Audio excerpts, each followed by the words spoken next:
She thought if she looked outrageous enough, acted reckless enough, and embarrassed herself thoroughly enough, any sane man would run before dessert arrived. What Zariah Mitchell didn't know was that the man waiting for her tonight had spent his entire life surrounded by people pretending to be someone they weren't. The mirror above her dresser reflected a version of herself that would have shocked her grandmother.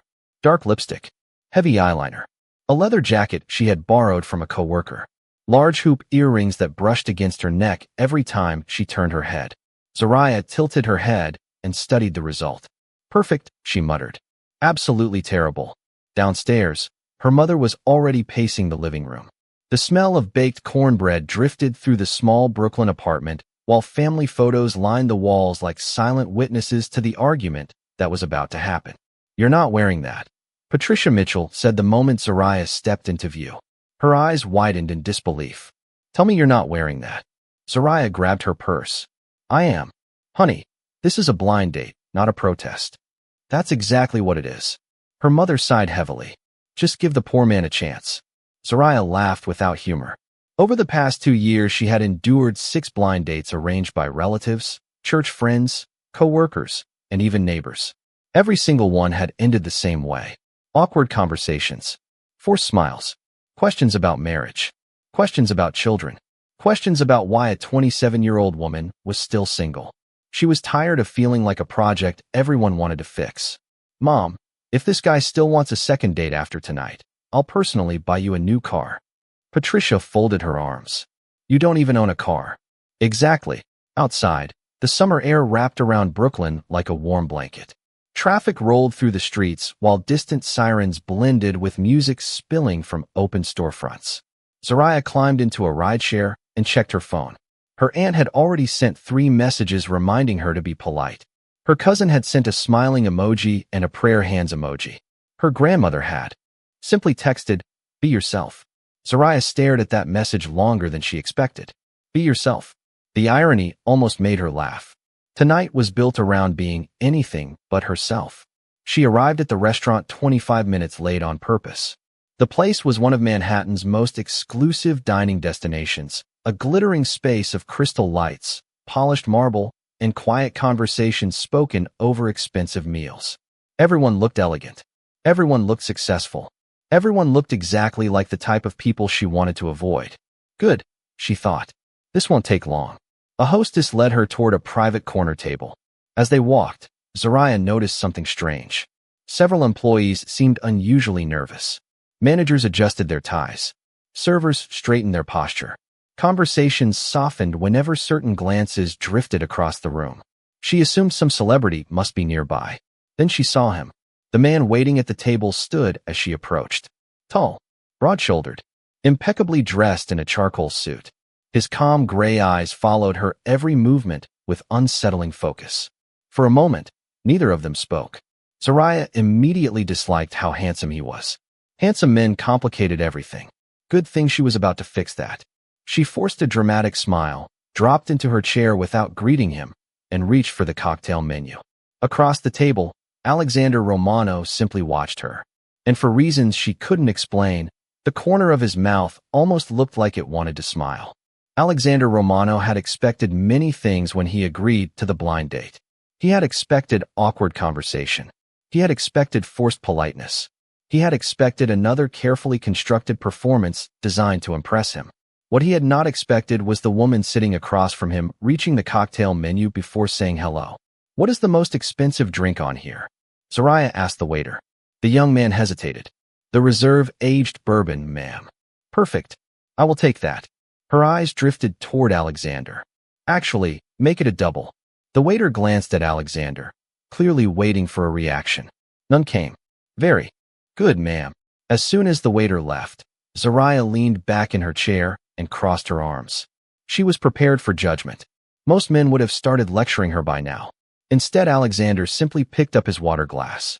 Long day, he asked. The question caught her off guard. What? You seem determined to have a bad time. For a second, she nearly smiled. Nearly. Maybe I am. That would explain the outfit. There it was. Finally. She lifted an eyebrow. You do not like it? I did not say that. Most people do. Alexander studied her calmly. Most people are probably reacting to what you want them to see.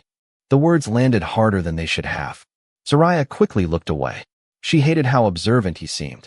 Fine. If one strategy failed, she had plenty more. When the waiter returned with the bourbon, she took an exaggerated sip and immediately regretted it. The drink burned all the way down. She forced herself not to cough. Alexander noticed anyway. His eyes softened for half a second before returning to their unreadable calm. Not a bourbon fan? He asked. I love bourbon. Of course you do. The corner of his mouth twitched again.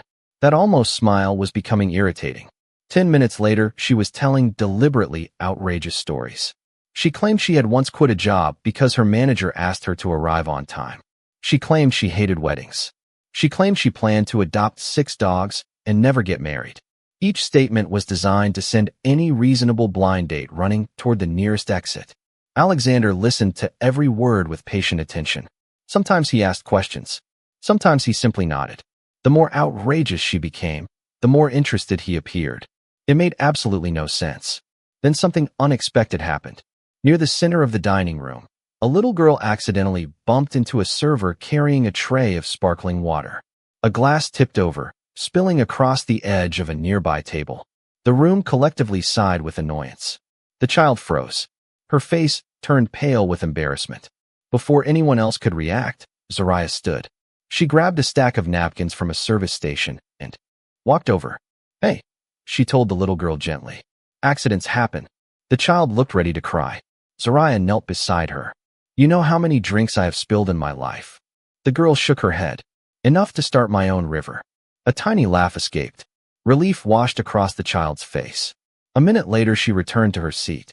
Only then did she realize Alexander had been watching the entire interaction. The restaurant noise faded into the background. His expression had changed.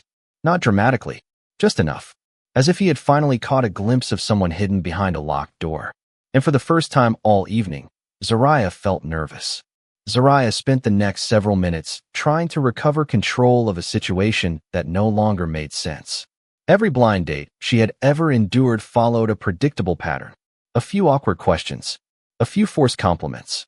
Eventually, someone invented an excuse to leave early. Tonight felt completely different. The more she pushed Alexander away, the more curious he seemed to become. The waiter arrived to take their dinner order. Before Alexander could speak, Zoraya pointed at one of the most expensive entrees on the menu. Then another. Then an appetizer she had no intention of finishing. I am very hungry, she announced dramatically. Apparently. Alexander folded his menu. Order whatever you like. You are not concerned? About what? The bill. No. The answer came so calmly that it almost irritated her. She had expected at least a little discomfort. Instead, he looked completely unbothered. The restaurant's soft lighting reflected against crystal glasses while a jazz piano played somewhere near the bar. Around them, conversations flowed quietly, but Zoraya could feel herself becoming increasingly aware of the man across from her. Not because he was trying to impress her. Strangely, he was doing the opposite. He never bragged, never mentioned money, never tried to dominate the conversation. If anything, he spent most of the evening asking questions and listening carefully to the answers. That was dangerous. Listening made people harder to dislike. So, Alexander said, resting one arm against the table, what do you actually enjoy doing? Causing trouble. Besides that, avoiding blind dates. Besides that, Zoraya looked away toward the window. The Manhattan skyline shimmered beyond the glass like scattered diamonds. For a moment, her guard slipped. Reading. Alexander noticed immediately. What kind of books? She realized her mistake and quickly straightened. The boring kind. That sounds suspiciously like an answer from someone who reads a lot. His observation landed with uncomfortable accuracy. She hated that. Most people listened only long enough to respond. Alexander seemed to notice things she never intended to reveal. The food arrived.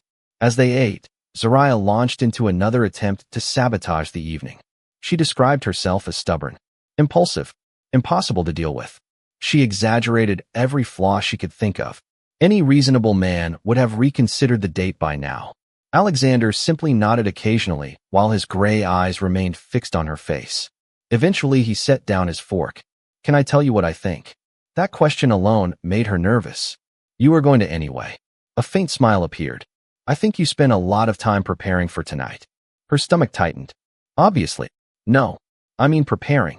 His gaze moved briefly toward the leather jacket, the dark lipstick, the oversized earrings, then back to her eyes. I think every choice was intentional. The noise of the restaurant seemed to fade. Zariah felt suddenly exposed. Not because he sounded judgmental, because he sounded right. Alexander leaned back slightly. The interesting question is why. For the first time all evening, she had no clever response. The silence stretched between them. Outside, city lights flickered against the glass. Somewhere across the dining room, a server dropped a tray and laughter followed. But at their table, neither of them moved. Alexander was no longer looking at the character she had invented for tonight. Somehow, impossibly, he was beginning to see the woman hiding underneath. And that realization unsettled her far more than anything else he could have said. Zariah hated silence because silence gave people time to think. And right now Alexander Romano was thinking far too much. She could see it in the steady way he watched her, as if he were assembling pieces of a puzzle nobody else even realized existed. Most people accepted whatever version of her stood in front of them. They saw confidence and assumed confidence. They saw sarcasm and assumed indifference. Alexander seemed determined to look deeper, and that made her uncomfortable in ways she could not explain. She reached for her glass, hoping to break the tension. You know, she said lightly, for someone on a blind date, you are surprisingly serious. And for someone trying very hard not to care, you seem surprisingly nervous.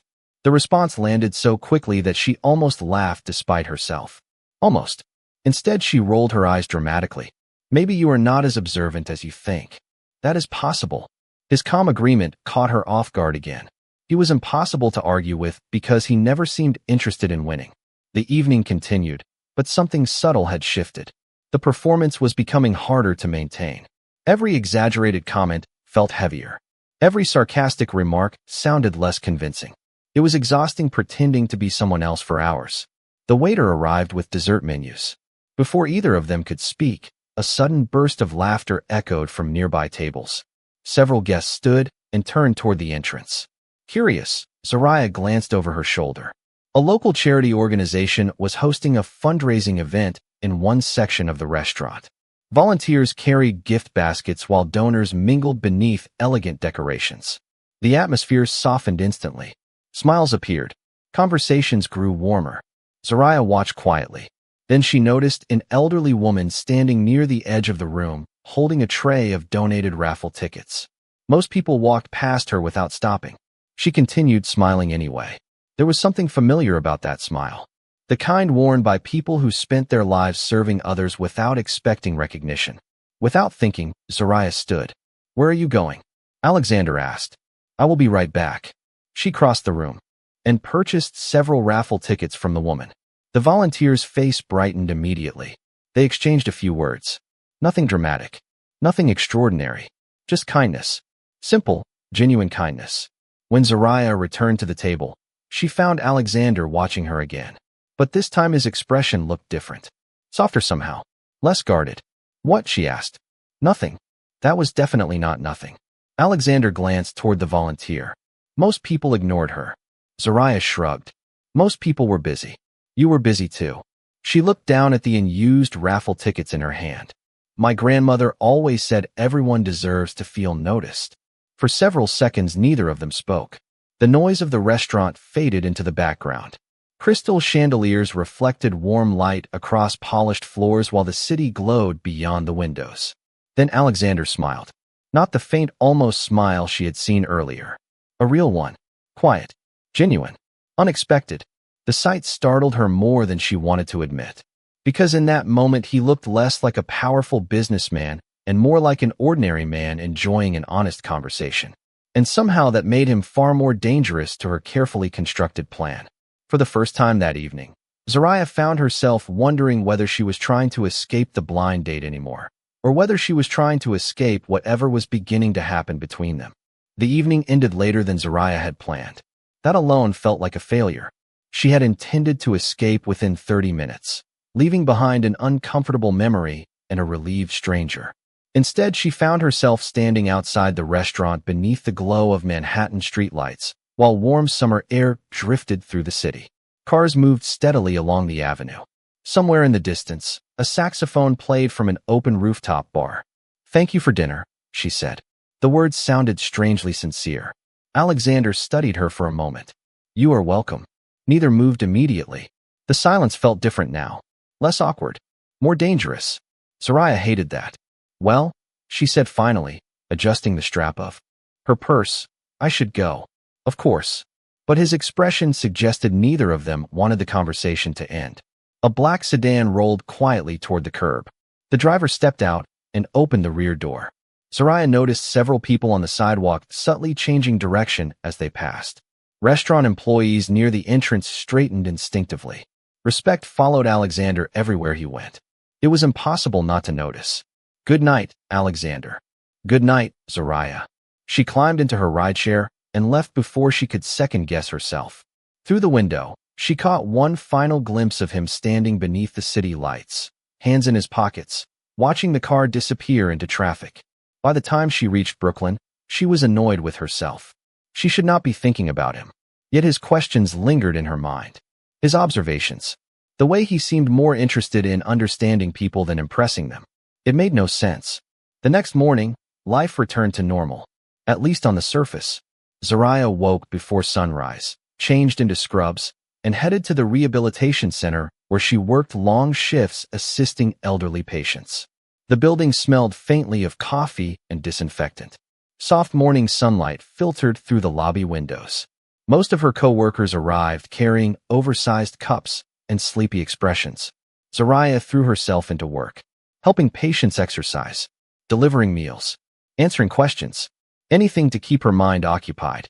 Around noon, she helped Mrs. Henderson, an 83-year-old retired teacher, complete her daily walking routine. "You look distracted today," the elderly woman observed. "I am not distracted." Mrs. Henderson smiled knowingly. "That means you are distracted." Soraya laughed despite herself. "It is nothing." Young people always say that before admitting it is something. Before Soraya could answer, her phone vibrated. A text message appeared from her cousin. "How was the blind date?" Another message followed immediately. "Mom says he was handsome." Then another. "Grandma says you smiled when you got home." Soraya groaned. Family networks moved faster than the internet. She shoved the phone back into her pocket and returned to work. What she did not know was that across the city, Alexander Romano was having a very different day. He sat in a quiet office overlooking Manhattan while reports and meetings waited for his attention. Yet his thoughts kept returning to a woman wearing borrowed leather and dark lipstick who had spent an entire evening pretending to be difficult. Most people showed him exactly what they wanted him to see. Soraya had tried to do the same. The problem was that he had already seen through it. And the more he thought about the woman behind the performance, the more curious he became. 3 days passed before Soraya saw Alexander again, and somehow that felt like both a long time and no time at all. She told herself she was relieved. She told herself the blind date had ended exactly where it should have ended. Then on Thursday afternoon, while leaving the rehabilitation center after a 10-hour shift, she stepped onto the sidewalk and nearly stopped walking. Across the street stood a small neighborhood coffee shop she visited once or twice a month. And sitting beside the front window, holding a cup of coffee and reading a newspaper, was Alexander Romano. For a moment she wondered if she was imagining things. Manhattan contained millions of people. The odds of randomly encountering him seemed impossible. Yet there he was, calm, composed, looking entirely at home in a place far removed from luxury restaurants and expensive suits. As if sensing her presence, he looked up. Their eyes met through the glass. A slow smile appeared. Soraya immediately narrowed her eyes. 5 minutes later, she was sitting across from him. "You are following me." Alexander stirred his coffee. "That is a serious accusation. You are drinking coffee in Brooklyn.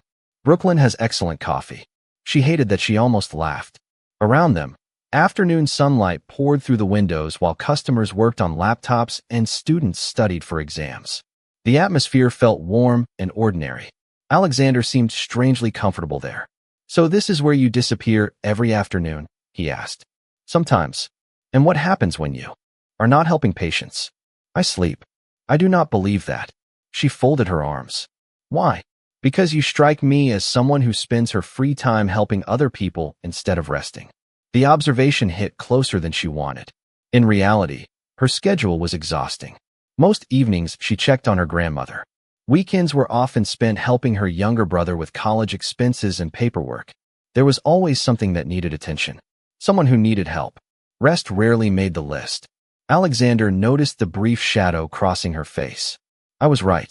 Do not look so pleased about it. His smile widened. I am not pleased. I am concerned. The word concerned lingered in the air between them. It sounded sincere. That made it harder to dismiss. Over the next hour, they talked about everything and nothing. Favorite books, childhood memories, the worst jobs they had ever worked. Zariah learned that Alexander preferred quiet places to crowded events, that he enjoyed history documentaries, that he drank coffee far too late in the day. The more they talked, the more complicated he became. He was not fitting neatly into any category she understood. Then her phone buzzed. A message from her grandmother appeared on the screen. Doctor appointment tomorrow. Do not forget. The smile faded from Zariah's face before she could stop it. Medical appointments usually meant expenses. More bills. More stress. Alexander noticed immediately. Everything okay? She hesitated. My grandmother. His expression softened. Is she all right? She will be. She just pretends she does not need help. Alexander looked down briefly before meeting her eyes again. The strongest people usually do. Something about the way he said it suggested personal experience. Neither elaborated. Outside, clouds drifted across the afternoon sky, while traffic rolled steadily through the neighborhood. Inside the coffee shop, time seemed to slow.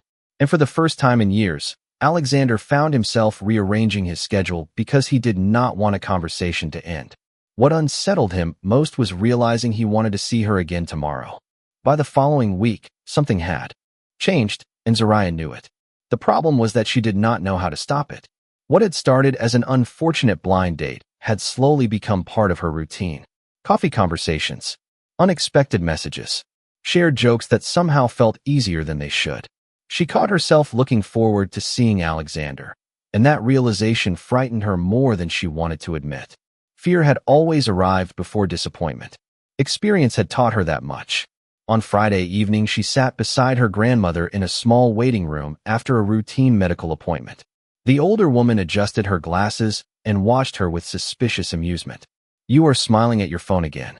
Zariah immediately locked the screen. I am not. You inherited that terrible lie from your mother. Zariah laughed despite herself. Her grandmother reached over and squeezed her hand. Who is he? The question landed softly, but it still tightened something inside her chest.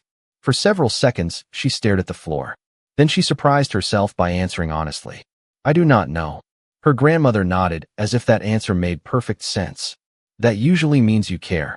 Later that night, Zariah walked home through quiet Brooklyn streets. Summer air drifted between brick buildings while distant music echoed from open apartment windows. Her phone vibrated. A message from Alexander appeared. Hope your grandmother is doing well. The simple text should not have affected her. Yet it did. Because it felt genuine. Because he remembered. Because he always seemed to notice the things most people forgot. She stopped walking and stared at the screen. Then she typed a reply. Thank you. She is doing fine. A few seconds later, another message appeared. Good. I was worried.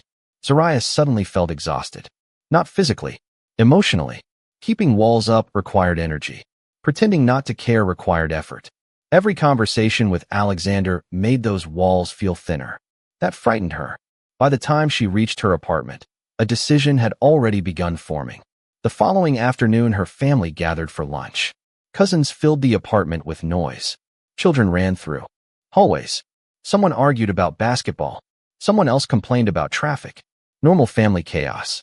Then her aunt announced she had another blind date opportunity. The room erupted with excitement. Phone numbers were discussed. Introductions were suggested. Future plans were imagined. Zariah felt her stomach sink. Across the room, her grandmother watched quietly. She seemed to understand what nobody else noticed. That Zariah was not frustrated.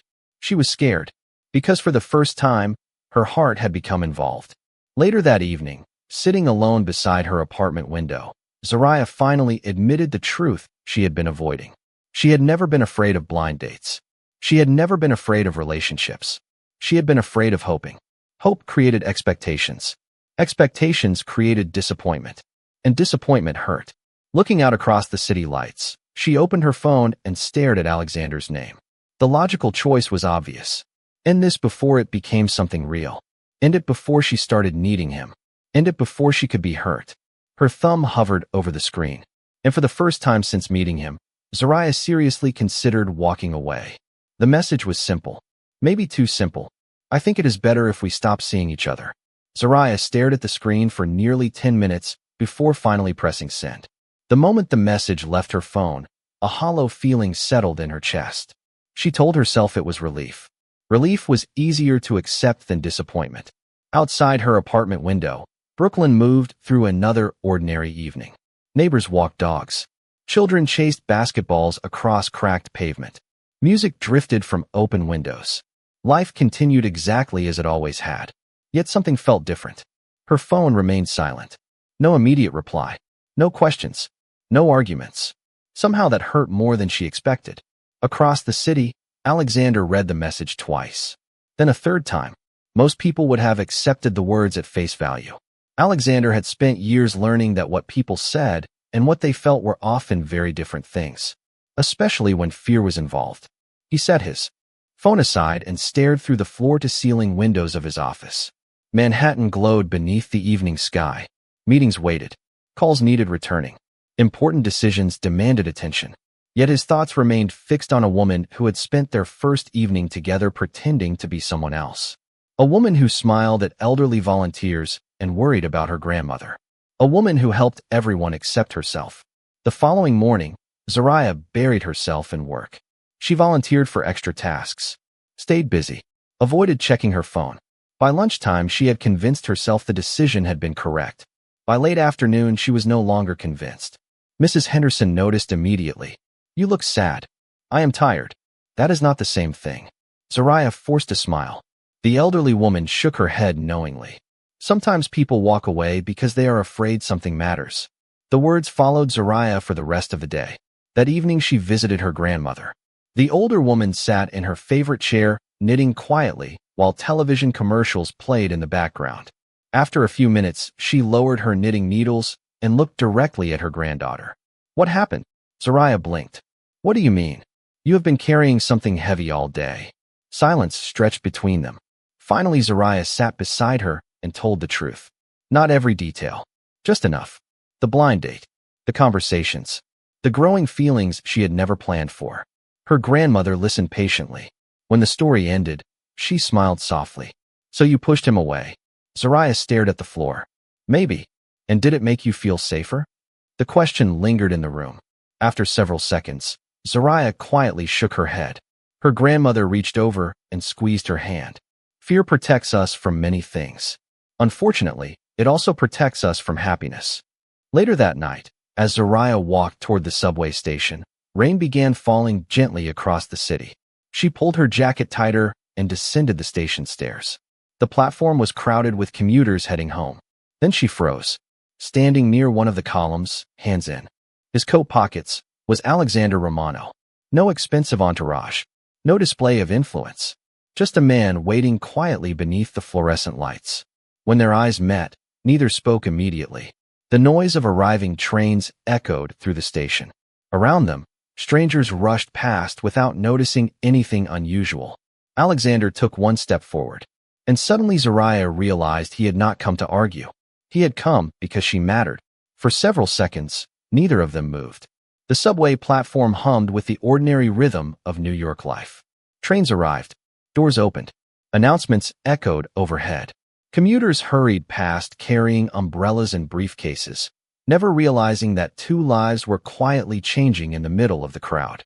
Zariah stared at Alexander, trying to understand why he was there. He could have sent a message. He could have accepted her decision and moved on. Instead, he had come himself. Rainwater glistened on his coat from the walk to the station. You should not be here, she said softly. Alexander smiled faintly. That is interesting. Why? Because that is exactly what I thought when I received your message. Zariah looked away. The familiar walls she had spent years building suddenly felt fragile. I meant what I said. No. His answer was calm. Certain. You meant what you were afraid of. The words settled between them. She felt her heartbeat quicken.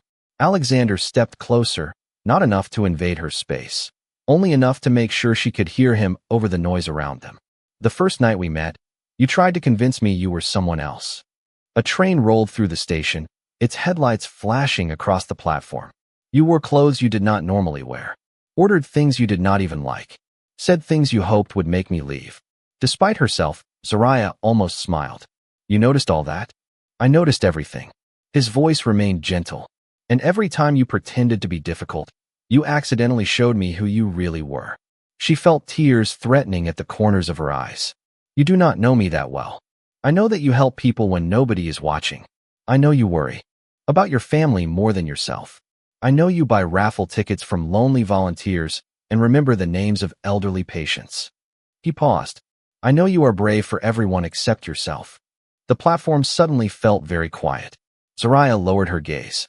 For so long she had expected people to leave. Expected disappointment. Expected promises to fade. Hope had always seemed more dangerous than loneliness. I was scared, she admitted. I know. What if this does not work? Alexander considered the question carefully. Then at least we were honest enough to try. The answer was simple. No grand speech. No impossible promise. Just truth. Somehow that meant more. Zariah laughed through the tears she could no longer hide. You make this very difficult. Good, he said with a smile. For the first time since meeting him, she stopped searching for reasons to run. Around them, another train arrived. People stepped on. People stepped off. Life continued. Yet neither of them moved toward the doors. They stayed exactly where they were, choosing the uncertainty of something real over the safety of distance. Months later, whenever family members asked how everything started, Zariah would always laugh at the irony. She had spent an entire evening trying to be rejected. Instead, she had been seen. Truly seen. And sometimes that changes everything. As they walked out of the station together beneath the soft glow of city lights, Zariah realized something important. The strongest walls are not broken by force. They disappear when someone patiently shows you that you no longer need them. And that night, neither of them had to pretend to be anyone else. If this story touched your heart, do not forget to like, subscribe, and share it with someone who still believes in kindness, second chances, and the courage to let people see who you truly are.